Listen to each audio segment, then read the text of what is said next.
औज़ुबिल्लाहिमिनश्शैतानिर्रजीम बिस्मिल्लाहिर्रहमानिर्रहीम। आज हमारे पास CS610 का लेक्चर नंबर 10 है, फ्रेम टाइप आइडेंटिफिकेशन। इसमें तो सबसे पहले हमने ब्रॉडकास्ट के अबाउट पढ़ना है ना, कि एक लैन में सिंपल जो एक हार्डवेयर एड्रेस और फिजिकल एड्रेस जो है वो स्टोर होता है, लेकिन उस लैन में हमारे पास ब्रॉडकास्ट फ्रेम या ब्रॉडकास्ट एड्रेस भी ऐड होता था, ब्रॉडकास्ट फ्रेम भी ऐड होता था, ठीक है। लेकिन उसके अंदर अब एक और मल्टीकास्टिंग फ्रेम भी ऐड होगा लैन में। अब ब्रॉडकास्ट फ्रेम में हमारे पास कुछ प्रॉब्लम्स थी, वो थी कि जो हमारे पास जो एड्रेस था वो खुद ब खुद जो है वो मेमोरी में ट्रांसफ़र हो जाता था ऑटोमेटिकली। जो फ्रेम है वो खुद ब खुद ब्रॉडकास्ट में ट्रांसफ़र हो जाता था। ये एक तो मसला था, ठीक है। For every broadcast frame network, each computer uses computational resources and plays the content into the memory, which interrupts the CPU. If a pair of computers use broadcast instead of sending them directly, all the computer wastes CPU time while discarding the frames. वो कह रहे हैं कि अपनी मर्जी से broadcasting में क्या होता था कि अपनी मर्जी से फ्रेम्स जो हैं वो सीपीयू में एंटर हो रहे हैं। तो ज़्यादातर जो सीपीयू का टाइम था ना वो डिस्कार्डिंग में ही लग जाता होता था कि ये भी डिस्कार्ड हो रहा है, हमारे पास एड्रेस ये डिस्कार्ड हो रहा है, ये डिस्कार्ड हो रहा है, इसको भी डिस्कार्ड कर दो। तो ज़्यादा सीपीयू का टाइम जो है वो फ्रेम्स को डिस्कार्डिंग करने में ही लग जाता होता था। उसके हल के लिए हमारे पास मल्टीकास्टिंग का आया है कंसेप्ट, ठीक है। अब मल्टीकास्टिंग क्या है कि एक रिस्ट्रिक्टेड फॉर्म है ऑफ ब्रॉडकास्टिंग की। ये ब्रॉडकास्टिंग की तरह काम करता है, लेकिन इसमें जो फ्रेम्स हैं वो खुद ब खुद सीपीयू में फॉरवर्ड नहीं होते, ठीक है। It interface hardware is programmed in advance to accept certain frames that have multicast address as the destination address. इसमें क्या है, नीचे पहले पढ़ते हैं. If an application program wishes to receive certain frames, then it program the interface hardware to accept an additional set of addresses. Multicast के case में लैन interface के पास 3 एड्रेसेस होते हैं। पहला तो ये कि उसने डेस्टिनेशन एड्रेस को फिजिकल एड्रेस से मैच करना है। अगर तो वो मैच हो जाता है तो वो उसको एक्सेप्ट कर देगा, अदरवाइज वो जाएगा ब्रॉडकास्ट को मैच करेगा, ब्रॉडकास्ट एड्रेस को, मतलब डेस्टिनेशन एड्रेस को ब्रॉडकास्ट एड्रेस से मैच हो जाएगा तो वो एक्सेप्ट कर लेगा, अदरवाइज रिजेक्ट कर देगा। फिर वो उसको मल्टीकास्ट एड्रेस से मैच करेगा, मतलब फिजिकल जो डेस्टिनेशन एड्रेस है वो मल्टीकास्ट एड्रेस से क्या होगा, मैच करेगा। मैच कर देता है तो देन एक्सेप्टेड, अदरवाइज रिजेक्टेड, ठीक है। अब मल्टीकास्टिंग में क्या होता है, जॉन सी मशीन मल्टीकास्ट एड्रेस को एक्सेप्ट करेगी। वो ही एड्रेसेस जो हैं वो मल्टीकास्ट मतलब जो कंप्यूटर्स में मल्टीकास्ट एड्रेस जाना है ना, सिर्फ और सिर्फ मल्टीकास्ट एड्रेस भी उन्हीं कंप्यूटर्स में जाएगा, अदरवाइज वो खुद ब खुद डिस्कार्डेड होते जाएंगे, ओके। तो यहाँ पर यही कहा गया ना कि the interface hardware is programmed in advance to accept certain frames that have multicast address as the destination address। अगर multicast address से मैच है और multicast address भी उसी में होगा जिन्होंने multicast address को एक्सेप्ट करना है, जहाँ पर multicast address जो है जाकर अपना लैंड ओवर होगा, ठीक है। If an application program wishes to receive certain frames, then it program the interface hardware to accept an additional set of addresses। अब हमारे पास इंटरफेस हार्डवेयर फ्रेम के 3 टाइप्स ऑफ फ्रेम्स हैं, multicast frame, broadcast frame and the frames that are distant to the station. अब यहाँ पर हमने multicast addressing में audio application की एग्जांपल ली है। We can see that they can receive audio frames in the interface or are programmed to receive। अब कहने के हमारे पास ऑडियो फ्रेम्स होते हैं जो कि प्रोग्राम इंटरफेयर करते होंगे तो वो रिसीव हो जाएंगे, अगर प्रोग्राम में इंटरफेयर नहीं करते होंगे तो रिसोर्सेज जो हैं वो वेस्ट हो जाएंगे। उसके बाद आइडेंटिफाई, हम पैकेट कॉन्टेक्ट्स को किस तरह से आइडेंटिफाई कर सकते हैं। The destination must get some clue about how to interpret frame data. उसमें हमारे पास 2 किस्म के जो फ्रेम टाइप है वो है कौन से, एक एक्सप्लिसिट फ्रेम टाइप और एक इम्प्लिसिट फ्रेम टाइप है। अब एक्सप्लिसिट फ्रेम टाइप में क्या होता है कि हम डाटा के साथ हम उसकी टाइप भी देखते हैं कि वो डाटा जो है वो किस तरह का है। The identifying value is included with frame describes types of included data. अब इम्प्लिसिट फ्रेम टाइप में सिर्फ और सिर्फ डाटा ही बताते हैं कि जो रिसीवर की तरफ से डाटा है वो क्या है, ठीक है, टाइप नहीं बताते। Header and format, frame format, ठीक है।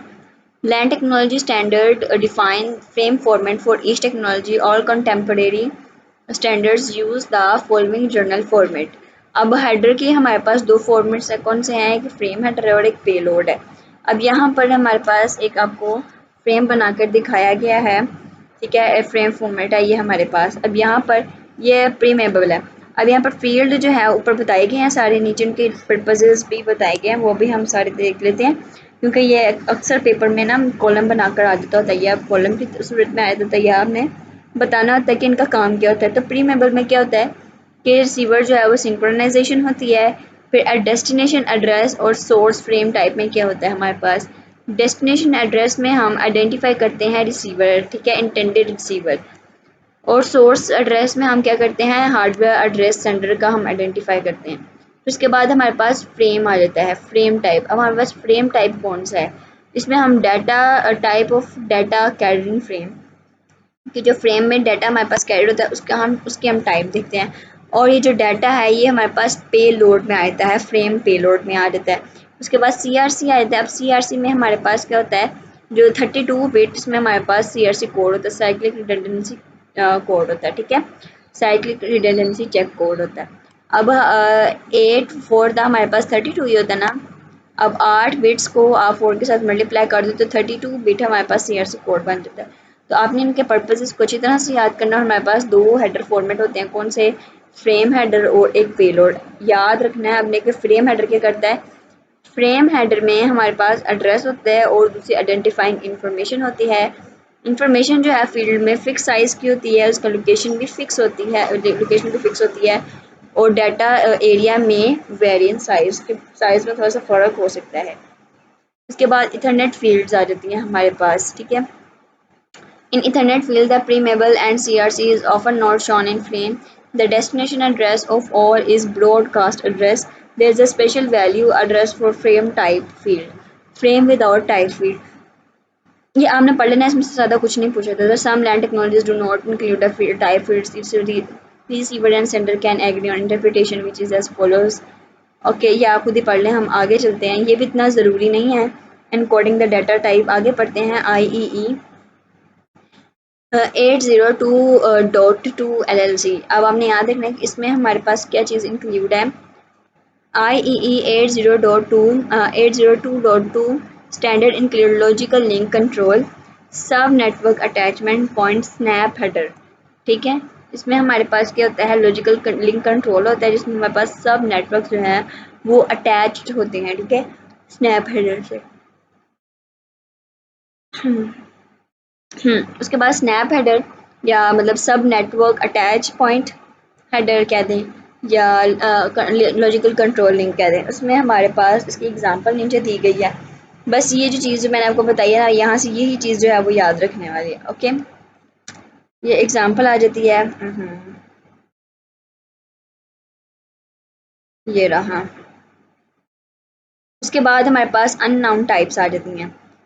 For either coding format, some computers may not prepare to accept frames of some type which are unknown. जैसे कि protocol type जो है is not installed and the newly defined type. The receiving computer examine the field and discard any frame with unknown type.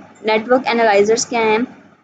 A network analyzer also called network monitor, हम उनको network monitor भी कहते हैं या network sniffer भी कहते हैं, ठीक है, network monitor। और नेटवर्क स्निफर क्या है, टू एग्जामाइन करता है, परफॉर्मेंस करता है, परफॉर्मेंस ऑफ और डिबग, नेटवर्क की परफॉर्मेंस बताता है नेटवर्क की, या नेटवर्क में जो बग होता है उसके बारे बताता है।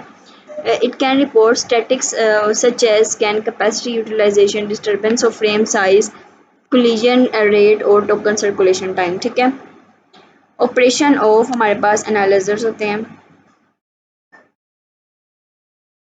Operations of network analyzers. The basic idea behind the operation of network analyzer is a computer with a network interface that receive all frames is called promiscuous mode. ये आपने इसकी definition याद करने की। The operation of network analyzer is a computer with a network interface, कि हमारे पास एक operation होता है जो कि नेटवर्क एनालाइजर के साथ होता है, नेटवर्क इंटरफेस के साथ, जो कि रिसीव करता है तमाम फ्रेम्स को, उसको हम प्रोमिस्कस मोड कहते हैं। Many desktop computer have interface that can be configured from promiscuous mode. ठीक है, ये आपने खुद ही पढ़ लेना, इसमें से ज़्यादा कुछ नहीं पूछा जाता। तो मिलते हैं फिर इंशाल्लाह अगले लेक्चर में। लेक्चर नंबर 10 हमारे पास यहाँ पर कंप्लीट हो गया। लेक्चर नंबर 11 में मिलते हैं। दुआ में याद रखिएगा। अल्लाह हाफिज़। Engineer sometimes call the ATM overhead the sale tax. Engineers कभी कभी ATM को क्या कहते हैं? सेल टैक्स भी कहते हैं। कनेक्शन ओरिएंटेड सर्विस के अबाउट यहाँ पर बताया गया है। इसके ये बस लेक्चर ख़त्म होने वाला है। The connection oriented service paradigm क्या है? नेटवर्क जो है वो उसमें सिमिलर होता है जैसे कि टेलीफोन्स में यूज़ होता है। ठीक है, बिल्कुल वैसे कि जैसा कॉलर एक डायल करता है नंबर को, अपनी डेस्टिनेशन में लिखी होती है नंबर, अगर वो कॉल उठाता है, अगर वो कॉल अभी तक नहीं उठाता तो वो इंतज़ार करता है कि उठा ले, लेकिन जब टाइम आउट हो जाता है वो पीछे से आपको कहते हैं कि जो कनेक्शन है वो आपका इस्टेब्लिश नहीं हुआ, लिहाजा आप दोबारा कॉल करें। तो यही कनेक्शन ओरिएंटेड सर्विस है। Connection oriented service paradigm for networking is similar to the manner in telephones are used in data communication. Example है जो मैंने अभी आपको बताई है कि डाटा कम्युनिकेशन में क्या है कि हम इसमें बाइनरी कनेक्शन आइडेंटिफायर यूज़ करते हैं दो पार्टीज के दरमियान के कनेक्शन को आइडेंटिफाई करने के लिए। ठीक है, in data communication as binary connection identifier is given to each of the parties to enable identification for the connection। virtual channel और circuits क्या होता है? कनेक्शन जो हैं इन ATM और also called virtual channel. ATM के जो कनेक्शन होते हैं उनको हम वर्चुअल चैनल्स भी कहते हैं या वर्चुअल सर्किट्स भी कहते हैं। They are called virtual since क्योंकि इसमें जो हमारे पास कनेक्शन है ATM में वो स्टार्ट करते हैं अपनी वैल्यूज़ को मेमोरी लोकेशंस में से। ठीक है, क्योंकि वो अपने इलेक्ट्रिकल कनेक्शंस के अपोज अपना जो कनेक्शन है वो बना रहे होते हैं। दोबारा देखें, they are called virtual since connections are formed in ATM by starting values in memory location tables in ATM switches as opposed to making actual electrical connection. The VC is identified by 24-bit value formed from the VPI मतलब virtual path indicator 8 bit का होता है which identifies a particular path through the network and VCI मतलब virtual channel indicator आपने याद रखना, और ये 16 बिट्स का होता है which identifies the channel in virtual path being used by the connection। पूछा भी जाए तो virtual path indicator क्या होता है? आइडेंटिफाई करता है पाथ को नेटवर्क के ज़रिए। ठीक है, which identifies a particular path through network. और VCI मतलब वर्चुअल कनेक्शन इंडिकेटर जो 16 बिट्स का होता है वो आइडेंटिफाई करता है चैनल को वर्चुअल पाथ के ज़रिए जो कि कनेक्शन इस्तेमाल कर रहा होता है। Most frequently 24 bit pair is treated as a single connection identifier by the computer. तो यहाँ पर जो है हमारा लेक्चर नंबर बल्कि मिड टर्म कंप्लीट होता है 18, 17 और 16, हमने तीनों लेक्चर्स कंप्लीट कर लिए हैं। इंशाल्लाह अब मिलते हैं अगले लेक्चर नंबर 19 में। दुआ में याद रखिएगा। अल्लाह हाफिज़।